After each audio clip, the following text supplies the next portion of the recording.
Hey everyone! In today's video, I'm going to show you how to change your Instagram password on the latest version of the app. So let's jump right into it. First, open up the Instagram app. Once it's open, head over to your profile by tapping the profile icon in the bottom right corner. Now that you're on your profile, tap the three lines at the top right of the screen to open the menu. You'll see an option called Account Center. Go ahead and tap on that. Inside the Account Center, scroll down and tap on Password and Security under the Account Settings section.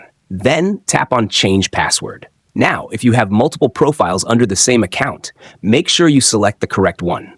In my case, I'm selecting my Instagram profile. After selecting the profile, you'll need to enter your current password, then type your new password and re-enter it to confirm. That's all it takes to change your Instagram password using the latest update. If you found this video helpful, don't forget to like, subscribe, and stay tuned for more tech tips and app tricks. See you in the next one.